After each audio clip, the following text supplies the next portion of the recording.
Hey guys, somebody asked me about the subject of practicing, um, what to practice, how to practice, why to practice. Um, so I thought I would address it. I don't have a big idea about this in terms of using a timer or being very regimented about it, because I've discovered that even though we might think that a regimented practice methodology is the best way, sometimes in academia they tell you this, but the purpose for learning and practicing is not to make a good grade on a test in our life. It might be in academia, but in our life it is to digest and utilize the material and then be able to have access to that material in a way that makes it most useful for us, whether it be an arrangement, some sort of exercise, or improvisational skills or whatnot. So we have to think about it in a little bit different way than maybe they think about it in schools. That the notion that you're going to march along with a curriculum and accomplish certain goals along the way and be very sort of somewhat regimented and goal-oriented and be able to track your progress. All those things seem to be a good idea from the teacher's perspective, but not really a very practical or realistic idea from the student's perspective, particularly adult learners, because we have busy lives, we have all kinds of responsibility, we have a little bit less plasticity in our brains. So what can we do then? Well, first of all, I would say that make sure that you are enjoying yourself when you're engaging in playing the instrument, whether you call it practicing or playing or whatever. Because that will carry you through. If it's drudgery, you won't do it after a while. That's just been my experience. I've seen so many people start with a very big idea of what they're going to accomplish in some sort of stepwise manner, and it almost never works out that way. A few rare individuals make that work, but most of us don't. I know I don't. So what can we do? A couple of things to keep in mind. I'm going to probably repeat myself here because I think this is good advice, well worth repeating.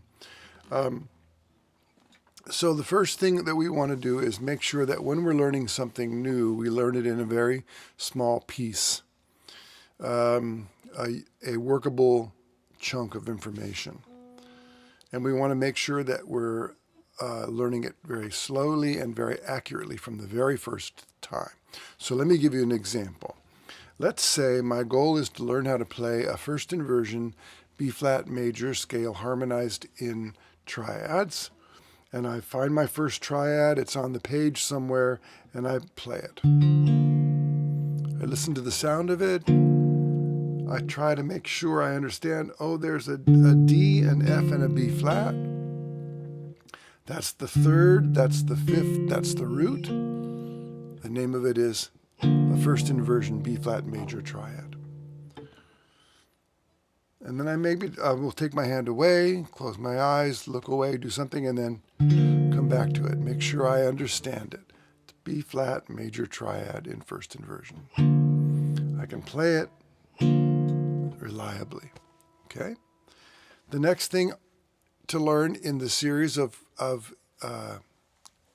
information is this chord. I want to make sure I know the name of it.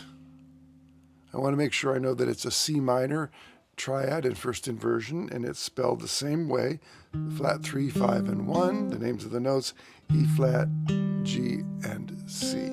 I don't have to worry about memorizing every single thing about this, but I want to make sure I can play this thing. And I want to see the difference between those two things that I learned. And then I want to do some repetition. Make sure I can actually move my hand from one thing, the new thing, to another new thing.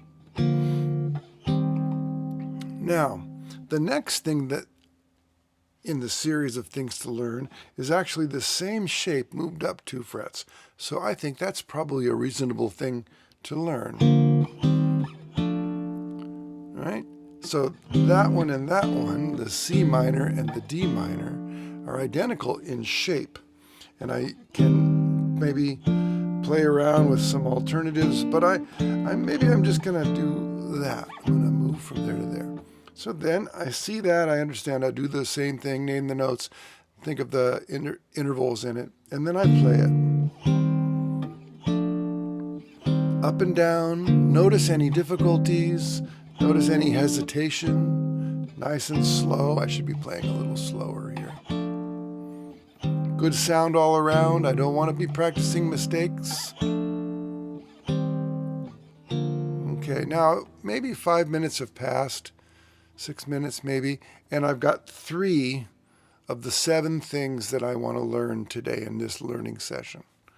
I want to make sure I see them clearly.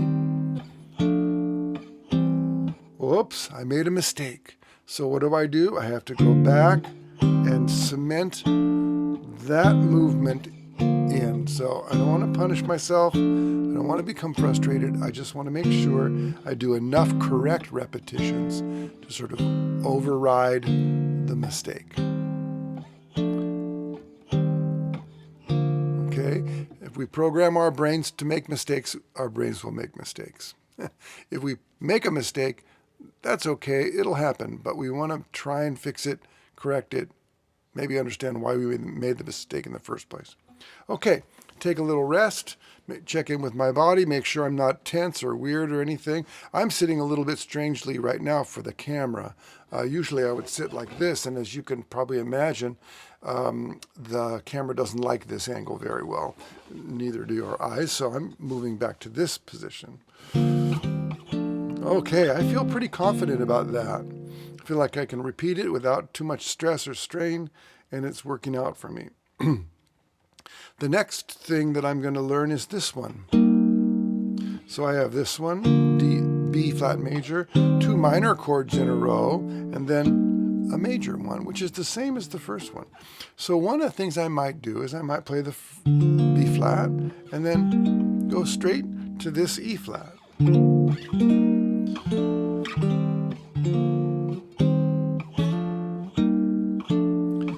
I learned it because I already knew it. I just have to make sure I see which fret it's at and what the spelling is, the names of the notes. And I'm going to do that kind of thing where I really take my time, see not just the one new thing, but see all 4 of the new things in context.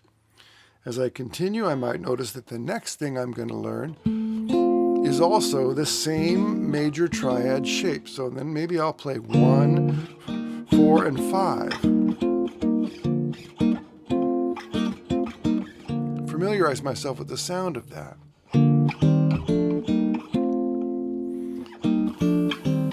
Now, I haven't really learned 5 new things. I've really learned 2 new things in a few different places. So that's something also very important to remember and recognize, is what are you learning that's actually new, and what are you learning that's actually maybe a new way to play something you already knew. Because we're always building on what we already know. Okay, the next thing, we're almost done with this thing, is another minor triad. I might make note of the notes, I might make note of the fret placement, etc., and the spelling of the numbers, flat 3, 5, and 1. Then I want to play the same type of thing.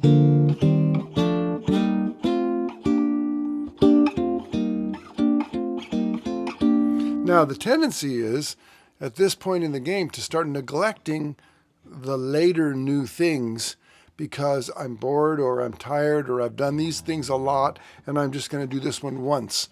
Maybe that's a human tendency, but we want to try and undermine that tendency as much as we can so that we really look into this world here and get it as solid as we need to get it.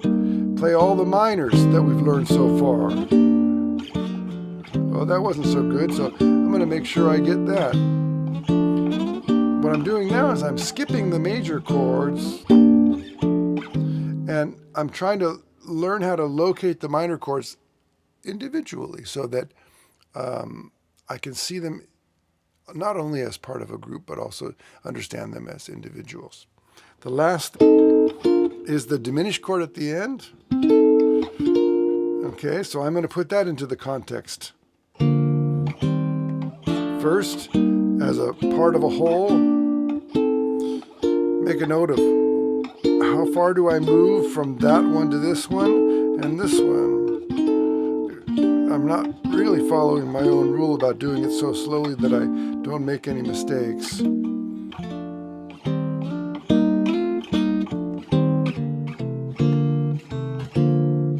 Now that diminished chord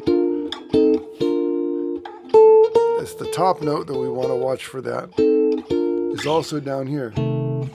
So I might want to start here.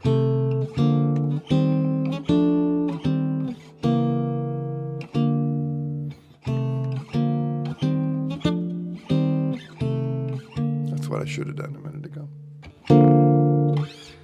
Okay, now 8 or 9 minutes have gone by, maybe 10 minutes, and now I'm stopping. I'm not going to learn a new thing. I'm not going to sit here for another hour learning more new things, because the first thing I want to do is learn something, learn it correctly, learn it slowly, and then stop learning new things, and then repeat the thing I learned for the next interval of time, whatever it might be, however much time I have. At least as much time as I spent learning it, probably more, probably a lot more. So then what do you do with this thing that you've learned well? You probably can pick up the guitar now and play it.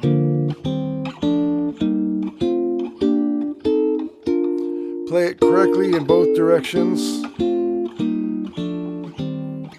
Name it, spell it, whatever you need to do to make sure it's getting put into your computer in a beautiful way.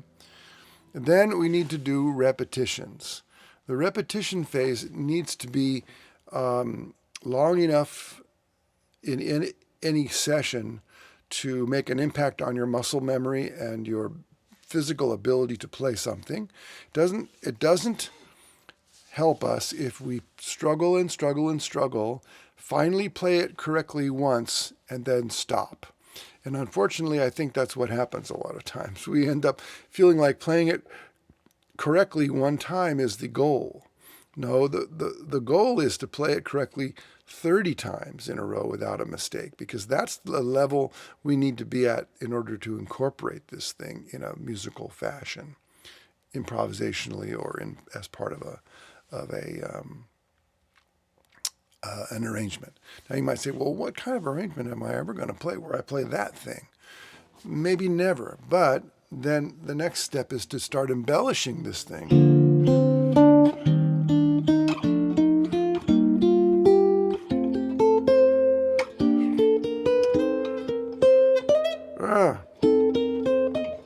There we go. Start making music with it while you're getting your repetitions in. Now, what I was doing there was I was playing a simple little melody. And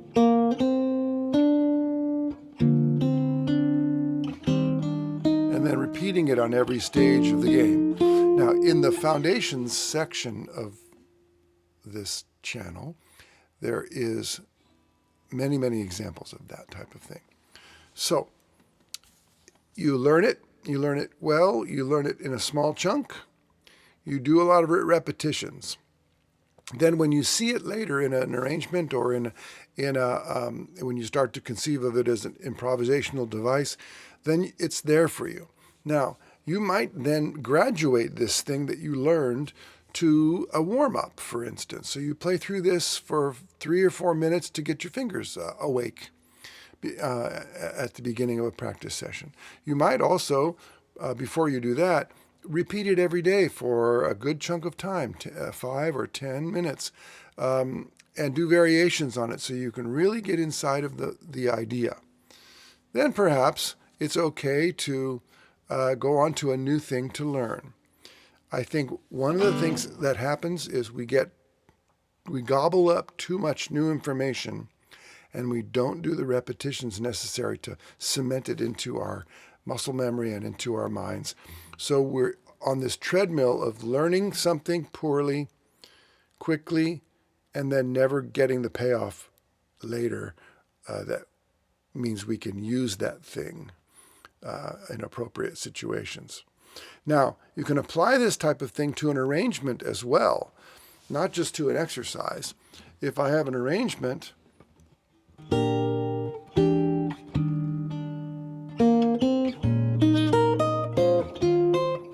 etc., that was me goofing up Misty. I might take the first movement as I'm learning something new. I might play through it one time, just looking at the page, try and get my fingers on, find out where I am. How much of it do I already know? How much of it do I need to study and really focus on? Then I might take the first two moves. Make sure I can play that. Understand what the fingers are doing, and then play it many times. Have fun with it. And then add the next thing. Then play that a number of times. Play it slowly. Pay attention to all of what's going on, the body, the tension, anything in your hands and arms, the sound of it, make sure it sounds good. And then maybe play it very quickly.